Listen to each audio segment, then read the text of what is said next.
Tips for Sustainable Wealth every Friday 7 p.m. UTC by Fluffy and Alex. Two bricklayers in the crypto space are going head to head. Two relatively old projects that provide infrastructure services in the space. One decentralized cloud storage provider, StorJ, versus ANKR, a liquid staking provider. And not only that, which crypto has the best price performance? Which is the better choice for the long run to boost our portfolio? Tokenomics and the most recent developments to understand where they are headed. Now, let's start with price performance, or which crypto would have made us more money through the years. Alex, back to you. Exactly. Hello guys. If we compare the both of them since March of 2019, when both projects were live for the general public, we can see that the beginning, StorJ, the orange line, was doing a bit better, but later on in 2021, ANKR managed to outperform StorJ. If we just take a look at the last bull cycle in 2021, since second half of 2020, we can see that ANKR did a lot better than StorJ. Interesting. Check this, if we invested $1,000 since the beginning in March of 2019 into StorJ, then today we would have around $1,500 for our pleasures. On the other hand, if we invested the same amount for the same time period into ANKR, then today we would have $2,000. Not a big difference, but still $500 more for our Christmas gifts. Shopping. Now, guys, if you want to check another awesome crypto battle, as there is one overvalued project and one that is in a good spot right now, Phantom versus New Protocol. Click at the suggest video at the right top corner. Now let's have some fun with Tokenomics to understand which crypto is better for the long term based on some metrics. ANKR has a market cap of $200 million and is the bigger project, as StorJ is valued around $139 million. There are 9.6 billion ANKR tokens circulating out there. StorJ has 412 million tokens comparatively. The maximum amount of ANKR tokens that can exist is 10 billion. On the other hand, StorJ has a max supply of 424 million. This means that 96% of ANKR tokens and 97% of StorJ tokens are already unlocked and circulating based on coin market cap. As all of the tokens are considered unlocked, there is no inflation for both of them. No new tokens will enter the market and no new sell pressure should exist. Network value to transactions ratio is 23.1 for StorJ, which is quite good, and 54 for ANKR, which is decent. This shows us that StorJ is undervalued compared to ANKR,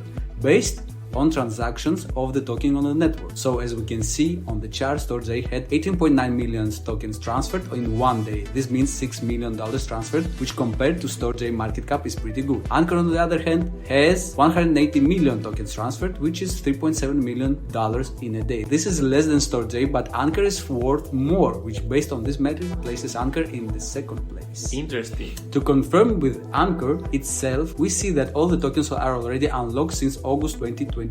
Also, there is 2% of ANKR tokens that have been burned, and there are no plans of more burning in the future. StorJ, on the other hand, has some interesting info. Although all the supplies considered unlocked, there are more than 220 million tokens in the hands of the project, which are divided in tranches of around 30 million tokens in each tranche. Those tokens are locked by the team for several consecutive quarters, and when unlock happens, the project might choose to leave one tranche unlocked and use the tokens for operational purposes. This means that in reality, the circulating supply is around 200 million tokens. Before changing the lockup schedule, the team gives a 60 days advance notice. There are quarterly financial reports, and all the addresses can be found on chain, which can verify the above info. The project tries to be very transparent. So based on this info, slightly preferable is StorJ, with a tiny bit better token metrics. But not enough to win the battle. Our Commendatory and recent developments will help us decide which builder to choose in a second.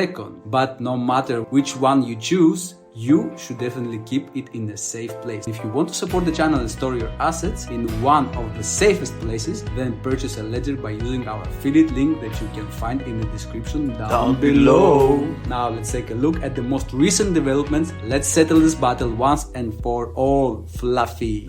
Binance paused withdrawals on ANKR tokens after Binance CEO CC said the tokens were possibly targeted by hackers. ANKR told decentralized exchanges to block trading and said it will reissue the tokens after assessing the situation. Anchor experienced an exploit when the perpetrator allegedly minted 6 quadrillion tokens, more specifically liquidity tokens. Anchor also said the exploit resulted in $5 million worth of BNB in losses. The Anchor exploiter has started transferring the funds to crypto mixing platform Tornado Cash, blockchain security firm Pexilt said. On October 26, 2022, Bompani has announced a major step forward with their upcoming blockchain and mobile app releases with Anchor App Chains, an end-to-end engineering solution for creating and launching app-specific blockchains. Anchor will build and power the new Bomb chain used to support Bomb mobile apps. Anchor partnered with Polygon to enhance the building experience for Web3 developers who want to create application-specific blockchains with Polygon Supernets. To accelerate Web3 adoption, infrastructure provider Anchor has launched its latest plug-and-play solution titled AppChains. With AppChains, developers would be able to build custom blockchains for their decentralized applications. Anchor 2.0 adds 3 new API services. According to Anchor 2.0 white paper, these services will support searches across all Ethereum virtual machine compatible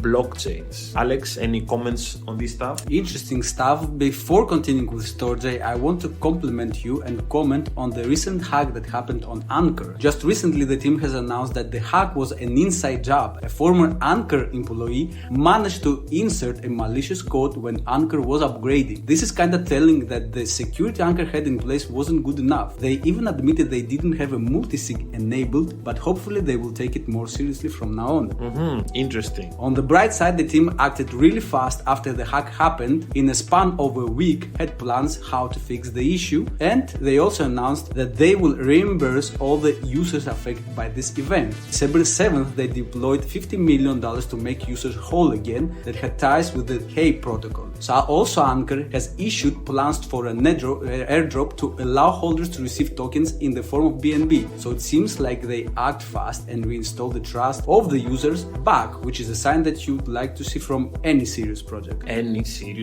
On the other hand, even at this moment, after all these events, the total value locked is still on the high note, around $170 million in liquid staking is dispersed mainly between Binance Smart Chain and Ethereum, which compared to its market cap of around 200 million is not bad at all. It seems like Anchor is trading at a fair price right now. Chief Marketing Officer of Anchor, Greg Gopman, shared with us that 17 of the top 20 proof-of-stake blockchains use Anchor's remote procedure called RPC service to allow access to their blockchain data. Also, he told us that Anchor uses both Filecoin and StorJ to store images of nodes along with blockchain transactions.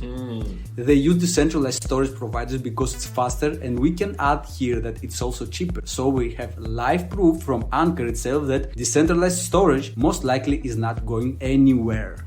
But let's continue now with your StorJ findings, Fluffy. Interesting. StorJ announced supporting of ZK Sync 2.0 on Ethereum, enabling storage node operators to receive payments with minimal gas fees, making decentralized cloud storage more economical and efficient. On December 14th, Messari posted a report claiming that among top infrastructure assets, StorJ continued to lead in demand side revenue, generating $19K in the last 7 days. StorJ also announced a technology alliance with Hammerspace, the pioneer of the global data environment. The alliance will give enterprises with a diverse data estates flexibility and cost savings by adding StorJ's storage layer, and organizations using Hammerspace will now have the ability to have CDN-like performance at cold storage prices, at saving upwards of 80% of their hyperscale cloud providers. On an older but also important story is that StorJ partnered with MongoDB. Developers would be able to use MongoDB and can take advantage of the privacy, security and reliability of tardigrade, an AWS S3 compatible gateway right out of the box. Tardigrade egress bandwidth is half the price of Google Cloud and Amazon S3 and Azure because it's decentralized, and it's even more affordable for the organizations and decentralized backup architectures. Now, Alex. Interesting. Here I also want to mention that I found a report from CoinGecko on decentralized storage in October 2022. Interesting info can be found there. For example, the centralized storage capacity has increased dramatically in the last 2 years. StorJ almost reached 15 million unused capacity and 10 million of used capacity as seen by the blue blocks. One negative aspect is that from decentralized storage solutions, StorJ is the most expensive one, almost reaches the cost of centralized one. But with all the upgrades that Fluffy mentioned, the cost should go down right now. Yes. StorJ is nowhere to be seen if we compare protocol revenue. Even Filecoin, which is the leader, is far behind against centralized storage providers. But don't forget that Web3 protocols also make revenue from fees on the network, although at this point they are not very high. Comparing what is being built on each network, we can assume that development activity StorJ has is a bit lower than its rivals. So all in all, although StorJ definitely has a place in the space of decentralized storage, the competition is really tough and the fight for adoption is slow and heavy. Surely the tokenomics are good, but if I were to choose between ANKR and StorJ, then I would assume that ANKR is the forefront of its infrastructure as a service and has more upside potential. I would prefer ANKR for the long term and StorJ for the short term. But guys, tell us in the comments, what would you prefer to hold better, StorJ or ANKR? How about you, Fluff?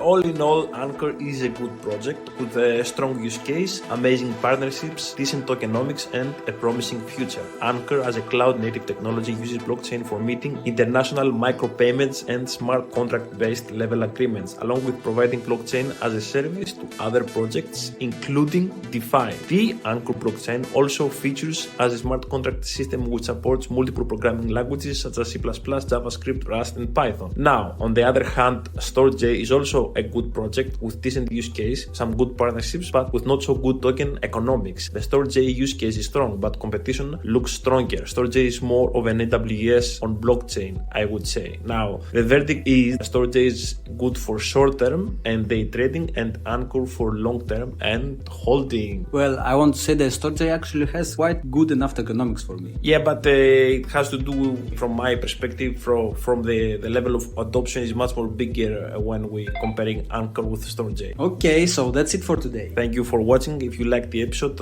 and want to support the channel, please like, subscribe, share, push the notification bell button, and check if you remain subscribed to our channel. Thank you and bye bye till next time. Bye bye. Till next time. They call me a god.